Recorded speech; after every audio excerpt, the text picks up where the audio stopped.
Hello guys, আজ আমাদের রায়পুর সরকারি কলেজে সেকেন্ড ইয়ার পরীক্ষার জন্য প্রবেশপত্র বিতরণ করা হলো। তাই এত শিক্ষার্থী উপস্থিত আজকে কলেজে। সবাই প্রবেশপত্র নেওয়ার জন্যই কলেজে আসি হাজির হলো। এতদিন তারা আসে নাই, সব যারা ভর্তি হয়ে গেছে তারা একদিনও ক্লাস করে নাই, কিন্তু আজকে হাজির প্রবেশপত্র নেওয়ার জন্য। কারণ আগামী রবিবার 18 তারিখ সবার টেস্ট পরীক্ষা, তাই সবাই আসি হাজির আজকে। কারণ প্রবেশপত্র ছাড়া তো পরীক্ষা হলে বুঝতেই পারবে না।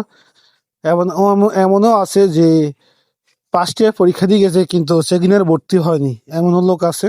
কিন্তু আজকে প্রবেশপত্র নেওয়ার জন্য চলে আসছে সবাই কলেজে।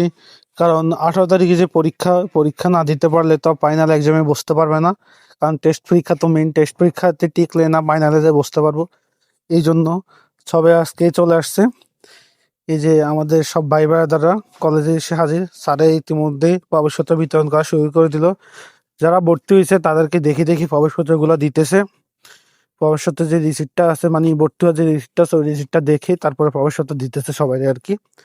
পরে যে ছাড়ে একটা লিস্ট নিয়ে আসছে যে কারা কারা সেকেন্ড ইয়ার এখনো ভর্তি হয় নাই, তাদের লিস্টে আসার কারণে অনেক সুবিধা হলো, সবাইকে অ্যাডমিট দেওয়া হলো অনেক তাড়াতাড়ি। তাই তারপর আমি লাইনে না দাঁড়িয়ে অ্যাডমিটটা নিয়ে বের হয়ে যাইতেছি। সবাই আমাদের ভিডিওগুলো শেয়ার করে দেবেন বেশি বেশি। সবাই ভালো থাকবেন। ওকে, আল্লাহ হাফেজ, আসসালামু আলাইকুম।